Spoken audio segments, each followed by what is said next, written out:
História. Eu queria começar por agradecer à organização do Congresso o convite que me fez, na pessoa do Sr. Professor José Eduardo Franco, e a possibilidade para estar aqui falar um pouco sobre um assunto que me interessa bastante, que é a história da homossexualidade feminina em Portugal. E começar talvez por dizer que em tempos mais remotos, tempos medievais, a homossexualidade feminina começou por ser vista fundamentalmente como um pecado. Estamos ainda longe do tempo em que ela vai ser vista como um crime e do tempo em que ela vai ser vista como uma doença. Tudo tem a ver com as transformações que, a partir de finais do Império Romano, sob o impacto naturalmente do cristianismo triunfante, as transformações que aconteceram em matéria sexual, em que se passou a considerar que a finalidade única da atividade sexual devia ser a perpetuação da espécie. Daí, tudo o que fosse uma atividade sexual que não tivesse esse objetivo, caía sob um rótulo muito preciso que foi dado na época, que foi o de pecado nefando contra a natura. Deve dizer-se desde já que a homossexualidade feminina foi sempre muito menos conhecida do que a masculina em termos históricos e muito menos e em relação e muito mais vista de forma muito mais tolerante também do que a masculina. Uma das fontes que nós temos para o estudo da homossexualidade feminina na época medieval são os manuais dos confessores, chamados penitenciais. E nós temos, por exemplo, um que é de 1316 e que tem uma tradução portuguesa de 1399, que é o de Martim Pérez.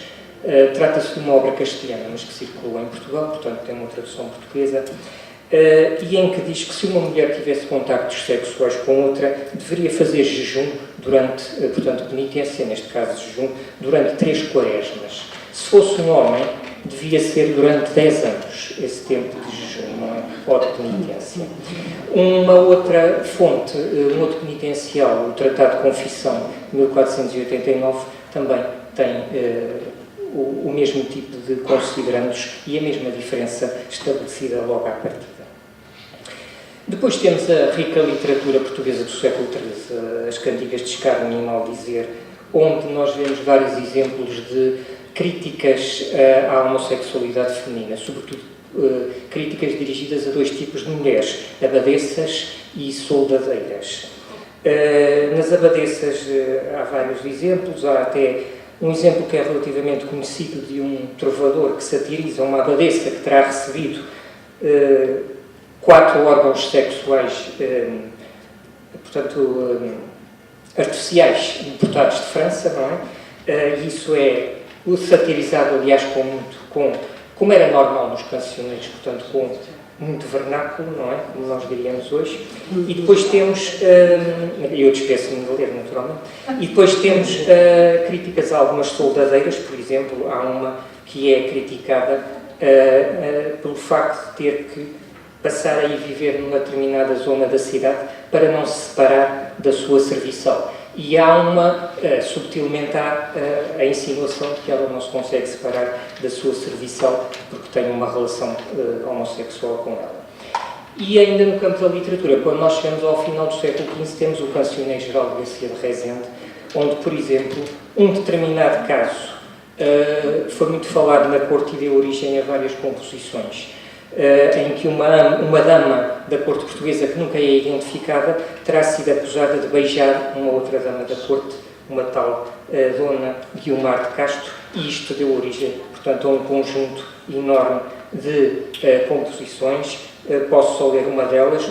2 gostos podeis levar, senhora, desta maneira, pois sabeis de tudo usar, ser macho para Guiomar e fêmea para Nogueira. Não foi possível identificar quem era a senhora que teria estes comportamentos, embora se saiba que a vítima, entre aspas, não é? Portanto, aquela que foi beijada era Dona Guiomar de Castro. Quando nós chegamos ao século XV e sobretudo ao século XVI, nós vemos que a homossexualidade vai ser criminalizada. Portanto, deixa de ser apenas um pecado para passar a ser também vista como um crime. E na legislação de vários Estados europeus a homossexualidade é então criminalizada. E em Portugal, evidentemente, isso não é exceção. Mas é interessante notar que aqui, mais uma vez, se vai distinguir a homossexualidade feminina da homossexualidade masculina, porque as ordenações afonsinas de 1449 falam da homossexualidade masculina, não falam da feminina. E a primeira medida que nós vamos ter é de 1499, ou seja, 50 anos depois da promulgação das ordenações afonsinas. E é muito interessante como é que esta medida surge, porque o rei Dom Manuel I vai perguntar aos homens, aos seus legistas, aos seus juristas, se deveria ou não aplicar à mulher homossexual a mesma pena que era aplicada ao homem, que era a morte pelo fogo. Portanto, a pena prevista na lei portuguesa era a morte pelo fogo, que não quer dizer que fosse naturalmente aplicada, não é? E vai-se chegar à conclusão que, de facto, sim, que devia ser aplicada a mesma pena às mulheres. E então nós temos esta primeira normativa legislativa contra a homossexualidade feminina no dia 20 de dezembro de 1499, portanto assinada por Dom Manuel. E aí entrará depois na restante legislação, ordenações manuelinas, depois mais tarde ordenações filipinas. Há uma outra instituição portuguesa que também vai ter alçada sobre este delito, porque ele era visto como delito, que foi o Tribunal da Inquisição. O Tribunal da Inquisição inquiria a homossexualidade masculina e também vai inquirir a homossexualidade feminina. E no seu regime de 1640 vai dizer que a mulher que fosse considerada culpada deste crime devia ser degradada para o arquipélago de São Tomé e Príncipe ou para Angola, mas a sentença não seria lida em público por causa do grande escândalo, como se diz no próprio regimento. Seria lida na sala do tribunal. A Inquisição vai julgar poucos casos de homossexualidade feminina e, inclusivamente, em 1646, há um momento interessante na história deste processo, em que o Conselho Geral do Santo Ofício, que é o órgão supremo da Inquisição, vai pensar em deixar de inquirir este delito, ficando apenas com a alçada sobre a homossexualidade masculina. Vão-se debater, os inquisidores vão emitir pareceres, que estão em latim, e vai-se pensar, inclusivamente, e não se chega à conclusão nenhuma, e vai-se pensar em apelar para o Papa para ele solucionar a questão. E eu penso que isso, se foi feito, não se chegou a conclusão nenhuma, porque o regimento seguinte, que é o 1774, mantém a homossexualidade feminina como algo que é punido por este tribunal. Aqui a questão é muito simples, é que eles vão pôr em dúvida se a Inquisição deveria ou não julgar este delito, porque não havia penetração, como no caso dos homens, porque no caso da homossexualidade feminina. Ou seja, há claramente na parte da Inquisição portuguesa aquilo que um historiador espanhol referiu como um complexo falocêntrico. Portanto, sendo a homossexualidade feminina, tendo as características que tem, foi colocada, portanto, essa dúvida. Também era perseguida pelos bispos nas suas dioceses, sabemos pouco sobre o assunto, era perseguido dentro de conventos e dentro de mosteiros, naturalmente, e havia indicações dadas aos confessores para eles para, no fundo, saberem aquilo que haveriam de dizer. Eu disse há pouco que a homossexualidade feminina era punida na morte pelo fogo pela justiça civil. Eu consegui encontrar um caso em que isso de facto aconteceu em meados do século XVI, em que há uma mulher que é acusada de ter desviado, entre aspas, uma mulher casada e acaba por ser condenada à morte e executada. E nós sabemos de forma indireta, porque a outra mulher que se apresenta como vítima, digamos assim, não vai ter nenhum tipo de penalização e vai receber inclusive o perdão do rei de Portugal, que era Dom João III, porque isto passa-se em 1551 aproximadamente. E, portanto, é essa fonte indireta que nos vai dizer que essa mulher, essa tal Joana Fernandes, foi condenada à morte e foi executada. Mas é um caso poderão ter acontecido outros, mas eu não os conheço, não é? Depois temos vários casos que chegaram à Inquisição Portuguesa, mas em que as penas foram leves e era um assunto que, como eu já disse, não ocupava demasiado os interesses daquele tribunal, pelos motivos que eu já expliquei. Conhecemos vários casos ao longo dos séculos XVI, XVII e XVIII, dentro de conventos, dentro de mosteiros, dentro de recolhimentos, que eram locais também onde estavam só presentes mulheres. Depois, quando nós temos também muitos casos no Brasil colonial, também há vários casos, já foram estudados por alguns especialistas. Quando nós chegamos ao século XIX, há um salto muito grande em termos da história da homossexualidade, porque a homossexualidade vai ser, em muitos países europeus, e entre os quais em Portugal, descriminalizada, portanto deixa de ser considerada como um crime. Portugal seguiu o modelo francês, onde há uma descriminalização destas práticas, quer de homens, quer de mulheres, e os nossos códigos penais, o de 1852 e o de 1886, vão incluir a homossexualidade dentro de um crime que genericamente se considerava ultraje público ao pudor. Portanto, é a única forma de se poder penalizar a homossexualidade feminina é se ela constituir este ultraje público ao pudor. Um pouco mais tarde, em 1912, a Primeira República, que nós muitas vezes nos habituámos a considerar que foi um regime muito inovador e progressista, e foi em algumas coisas, mas nisto não foi. No dia 20 de julho de 1912, a Primeira República introduziu uma medida legislativa que dizia: será condenado em prisão correcional de 1 mês a 1 ano aquele que se entregar à prática de vícios contra a natureza.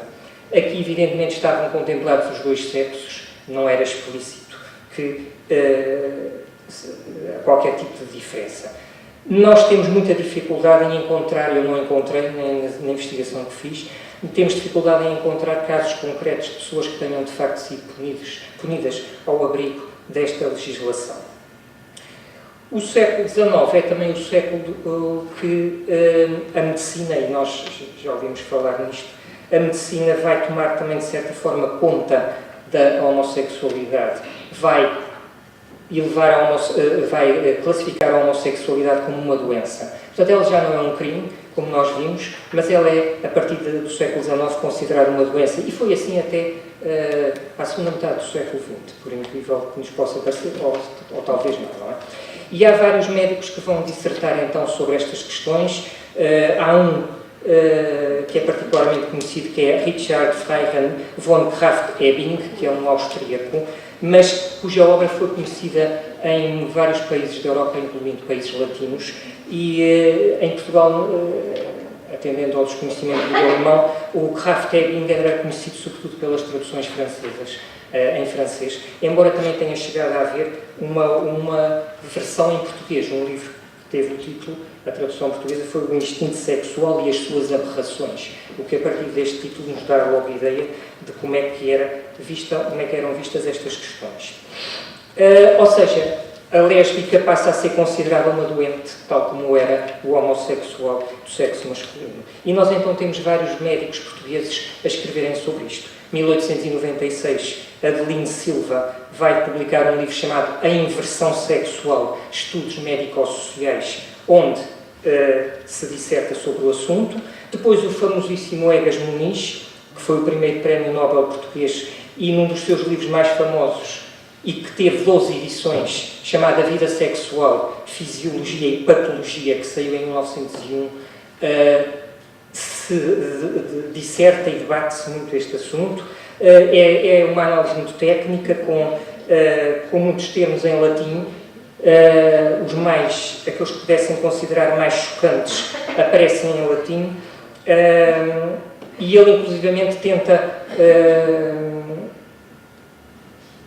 classificar vários tipos de mulheres dentro da homossexualidade feminina. Porque também é uma coisa que é preciso notar, que quer nos séculos anteriores que eu falei, quer ainda neste tempo que estamos a falar, que há cerca de 100 anos, se viu sempre a relação homossexual feminina como uma cópia aberrante, para os padrões da época, claro, da relação heterossexual. E as pessoas procuravam sempre, quando há um caso de homossexualidade feminina, procuravam sempre saber quem é que era o passivo e quem é que era o ativo dentro dessa mesma relação. E os médicos do século XIX e XX vão ter essa obsessão e vão ter essa preocupação. Depois, nos anos 20, dois outros médicos também vão falar muito sobre este assunto, o Arlindo Camilo Monteiro e o Asdrúbal António da Guiar, portanto, são professores do Instituto de Medicina Legal, ou melhor, funcionários do Instituto de Medicina Legal e, portanto, pessoas que, para quem estas questões são vistas da maneira com uma grande frieza. Depois, nós temos outros autores também a falar sobre isso que não vale a pena desenvolver muito. No século XIX e no princípio do século XX é também interessante notar que vai-se considerar que as prostitutas também são muito dadas a este tipo de práticas. Os médicos da época consideravam que a prostituta era um ser anormal, degenerado e doente mental, portanto há mesmo uma expressão utilizada, forjada pelos médicos da época, que é a folie morale, portanto uma certa degeneração, e naturalmente que para eles faz algum sentido, portanto, que as mulheres que se dedicam à prostituição sejam ao mesmo tempo lésbicas. E vários estudiosos da prostituição portuguesa, o mais famoso de todos, o Francisco Inácio dos Santos Cruz, cujo livro é chamado Da Prostituição na Cidade de Lisboa, de 1841, fez vários estudos e concluiu que, de facto, isso até certo ponto era verdade. E da mesma forma que ele, outros médicos, o já citado Egas Muniz também vai dizer que as casas de prostituição eram, isso era muito frequente em casas de prostituição. Depois um outro médico, Alfredo Tovar de Lemos, vai dizer o mesmo. E na época se vai também considerar que outros espaços propícios às relações homossexuais entre mulheres eram os colégios onde as raparigas se encontravam, os colégios internos, os hospitais entre as enfermeiras e as criadas de servir, que muitas vezes eram vítimas das suas patroas. Vamos ter também alguns casos na literatura. Atendendo a que sou historiador e estou num congresso que é fundamentalmente de pessoas ligadas à literatura, não vou falar muito nestes assuntos, que falei num livro que publiquei sobre a homossexualidade feminina, mas só dizer uma outra referência, por exemplo, Abel Botelho, em 1898, no livro de Alda, Alfredo Galis, em 1902, com um livro intitulado Sáficas, 1912, Nova Safo, Tragédia Estranha, Romance de Patologia Sexual, do Visconde de Vila Moura, Bento de Oliveira Cardoso e Castro Guedes de Carvalho Lobo, de seu nome, e até inclusivamente livros que chegaram a ser traduzidos, como é o caso de Mulheres Histéricas, o nome que lhe foi dado, da autoria de Alberto Insua, cujo título original era Las Neuróticas, um livro de 1911. Depois temos aqui o Xavier Carvalho, que acabou de ser referido pelo colega que fez a comunicação anterior. Depois temos aquele caso que é relativamente conhecido, da Rainha Dona Amélia, que teve fama de ter tido uma relação homossexual com a Condessa de Figueiró, uma das suas damas. Portanto, no livro que eu já referi, eu defendi a ideia, que não é só minha, mas que também, por exemplo, do biógrafo do Dom Carlos Ouro Ramos, de que provavelmente a história da relação homossexual entre a Dona Amélia e a Condessa de Figueiró é apenas uma das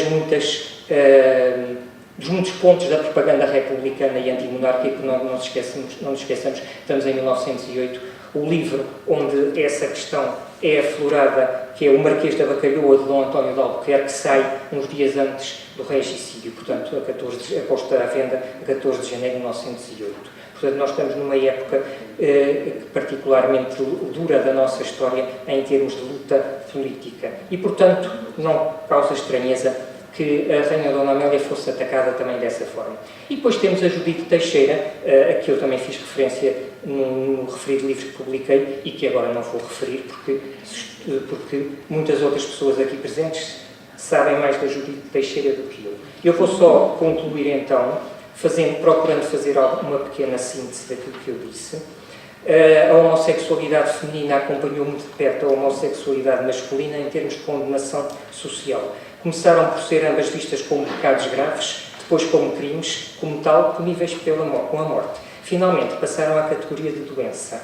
Mas as diferenças também desde cedo se manifestaram. O safismo era menos penalizado que a homossexualidade masculina. Tudo isto tem a ver não com uma maior tolerância face ao safismo, mas antes com um desconhecimento de grande parte do que ao mesmo dizia respeito. Sendo a sexualidade feminina mais difusa e mais oculta, as mulheres que amavam outras mulheres acabavam por ser olhadas como muito menos subversivas do que os homens homossexuais. Muito presente na esfera privada, não terá deixado de lavrar em mosteiros, conventos, recolhimentos, espalhando-se quer em meios urbanos, quer em meios rurais, chegando a partes distantes do Império Ultramarino Português, por exemplo, ao Brasil. Nos séculos XIX e XX, guindado, assim como a homossexualidade masculina à categoria de doença, o lesbianismo esteve presente em prostíbulos, hospitais, colégios e prisões, mas igualmente de forma discreta em casas particulares, onde senhoras se atreviam a viver juntas sem levantarem suspeitas sobre os seus afetos. Depois temos o caso de Judite Teixeira, de 1923, em que, como sabemos, o escândalo rebenta em 1923. Eu gostava de chamar a atenção que tudo aquilo que se passa em 1923 é ainda durante a Primeira República, quando supostamente vigorava um regime democrático, quando estava no poder um partido que tinha o nome de Partido Democrático, e estamos também num país que poucos meses depois iria eleger Presidente da República um escritor, Manuel Teixeira de Gomes, que, como sabemos todos os que estão presentes, não foi insensível ao erotismo na sua obra literária. Muito obrigado pela vossa atenção.